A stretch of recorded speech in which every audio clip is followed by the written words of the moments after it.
Muy buenas noches a usted y a todas las personas que nos están escuchando.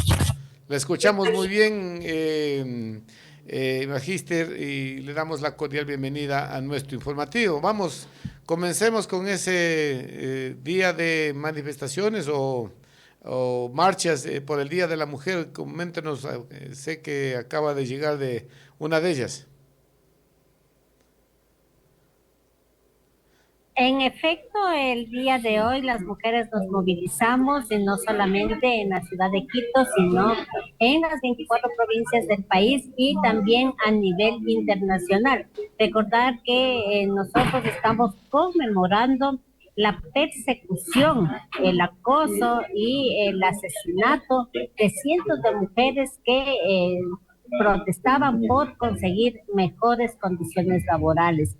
Y ahora esta fecha es relevante por toda la ola de violencia que se ha generado y esta corrupción, esta narcopolítica que nos está quitando la vida, la salud, el trabajo, la seguridad, en donde las más vulnerables somos las mujeres.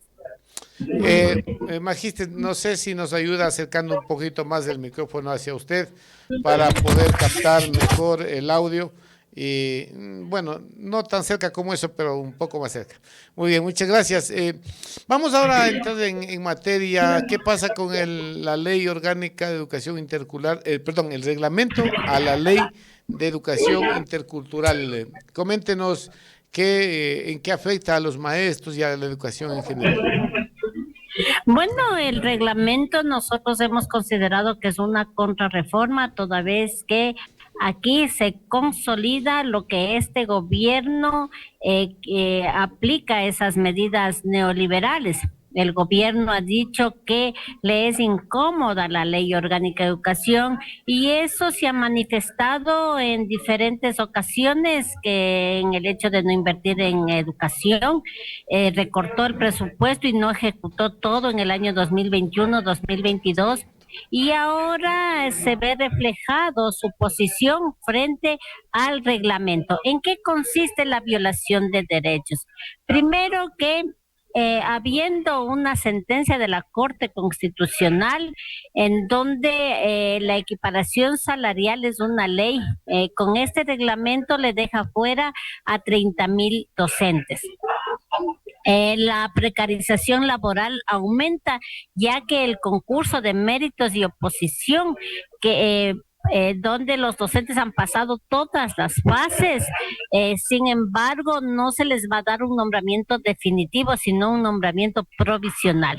La jornada de trabajo extenuante, se aumenta el trabajo administrativo y se obliga a los maestros a permanecer las 8 horas de reloj dentro de la institución cuando no hay los insumos, no hay las herramientas telemáticas. El 86% de las instituciones educativas no tienen estos insumos para poder realizar un trabajo como el que lo hacemos con nuestras herramientas en lugares ergonómicos y acordes a nuestra labor.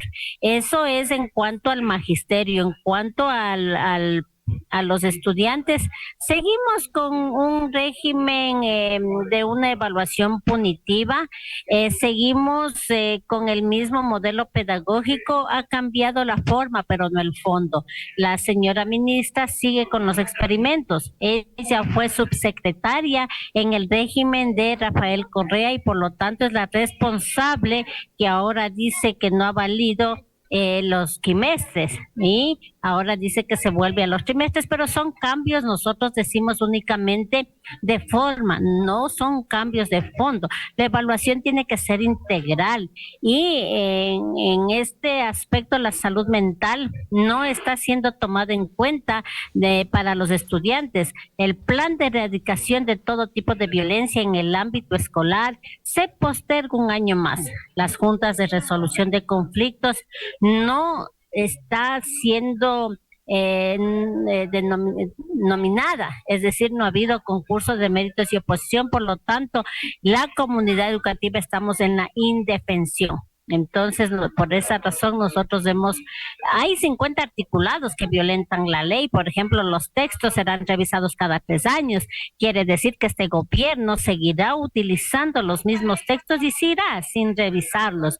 Otra de las cosas preocupantes es que infraestructura, insumos, textos, alimentación, uniformes estarán supeditados al presupuesto.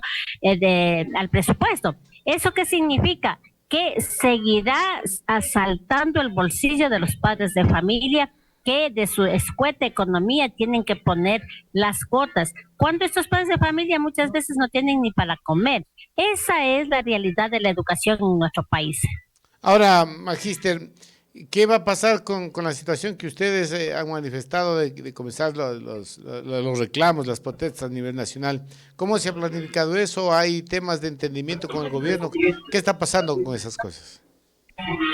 Bueno, con el gobierno no puede haber entendimiento. Con un gobierno tosudo, testarudo, el diálogo es imposible. En el 2000, en el año anterior, el 13 de abril, que llamó al diálogo, llamó para burlarse del magisterio, burlarse del pueblo ecuatoriano al mentir, porque mintió que necesitaba 4.000 millones de dólares para los sueldos de los maestros.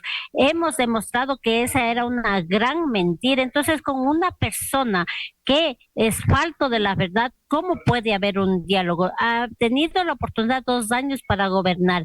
Sin embargo, ha demostrado su incapacidad para resolver los problemas estructurales del país. Por eso, los maestros unionistas le decimos que dé un paso al costado. Recibió ya la derrota en las urnas, en la consulta popular, que prácticamente era un plebiscito.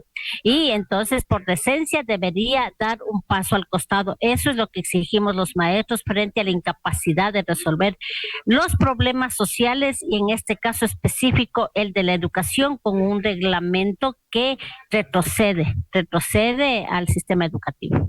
Sin embargo, el presidente Lazo, cada vez que tiene la oportunidad de salir al aire, da como temas que ha beneficiado a los maestros, incluso la aprobación de la ley. ¿Qué hay que decirle a un presidente que juega con la verdad? Que es un falto de la verdad, que es un mentiroso, que es una persona que engaña al pueblo ecuatoriano cuando sale a decir que hay 5.000 plazas de trabajo para los docentes. Le decimos que le digan la verdad al país. El Ministerio de Finanzas tiene 18.000 partidas que no han sido desdobladas. ¿Qué están haciendo con esa plata? Las 5.000 partidas es insuficiente y es obligación del gobierno desdoblar estas partidas de los maestros que se jubilaron. Ellos no han sido reemplazados, hay deficiencia de reemplazo, imagínense, solamente de reemplazo hay deficiencia, pero la realidad en el magisterio, en la educación fiscal, se necesita mucho más docentes. Entonces, como una dádiva, como un regalo, viene a decir que incrementará 5.000. Es obligación, presidente de la República. Padres de familia, son 18.000 docentes que no han sido reemplazados. La plata sí hay, porque son partidas presupuestarias que están con el dinero. Es preasignado inclusive el presupuesto para educación. Dice que va a invertir 4.000 millones de dólares. Es la obligación del presidente, pues porque eso es lo que se aprobó para el año fiscal 2023. Hay que exigirle que ejecute todo el presupuesto y hay que estar vigilantes. Y otra cosa que dijo el presidente de la República es que invertirá 45 millones en infraestructura. El presupuesto general del Estado aprobó 98 millones. Quiere decir que él no va a invertir todo el dinero que está aprobado y que En la seguirá prórroga presupuestaria. claro, y que las escuelas seguirán con mantenimiento de los padres de familia. Ante todo esto, y con los actos de corrupción, son evidentes, son investigaciones contundentes que realmente no es un presidente que represente a los ecuatorianos y no está administrando la cosa pública como fue el mandato del pueblo ecuatoriano. Por eso nosotros decimos que debe dar un paso al costado. Ahora, en vista de que, como usted acaba de manifestarlo, el gobierno no, con el gobierno no se puede conversar, no se puede dialogar, no se puede llegar a entendimientos. ¿Qué medidas de hecho va a adoptar la UNE para lograr que este reglamento deje de estar en vigencia o algún otro tipo de actitud del gobierno que está perjudicando a los maestros y a la educación en general. Bueno, nosotros con nuestra lucha jurídica, hay algunos articulados que son inconstitucionales y haremos acciones constitucionales, hay otros que merecen acciones objetivas, pero lo que no falta es la lucha política, que es la movilización. Por eso nosotros hacemos llamado a los padres de familia, al magisterio, a movilizarse para echar abajo este reglamento que es una contrarreforma. Hemos participado en la movilización de las mujeres porque quitarnos el derecho a la educación es violentarnos, quitarnos la alimentación, presupuesto para la alimentación, para infraestructura es violentarnos, no poner en práctica el plan de erradicación de todo tipo de violencia es violentarnos. Ante eso, pues estas jornadas de movilización se enmarcan justamente en el pedido que nosotros hacemos como organización social, pero que también junto al Frente Unitario de Trabajadores, junto al Frente Popular, vamos a movilizarnos el 14 de marzo y seguirán en aumento.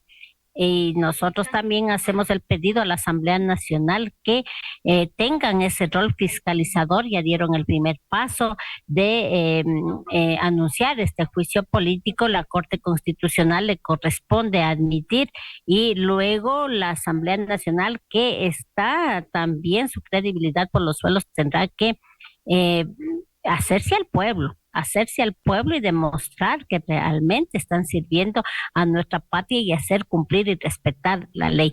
Pero las movilizaciones no van a parar. Son movilizaciones a las que nosotros le apuntamos y también junto a ella la lucha jurídica. Muy bien, Magíster, muchas gracias. No sé si algo más tiene que manifestar, tiene algún mensaje final para los maestros que le escuchan en todo el país. A los maestros, a las maestras, a la comunidad educativa, unirnos a esta gran cruzada en defensa de la educación pública. Solo de esta manera, invirtiendo en educación, podemos salir adelante económicamente, socialmente, los 18 millones de ecuatorianos y no solamente ese puñado de empresarios que se están enriqueciendo a costa de que nuestros hijos no tengan una educación de calidad. Decirles que solamente la organización, unidad y lucha es el camino. Muchas gracias. Con nosotros la presidenta de la UNE Nacional, la presidenta de la UNE Nacional de nuestro país, la magíster Isabel Vargas, estuvo con nosotros en esta importante entrevista. Se vienen las manifestaciones, lo ha manifestado 14 de marzo, inician y seguirán en aumento, nos ha dicho la presidenta de la UNE Nacional. Vamos a un corte.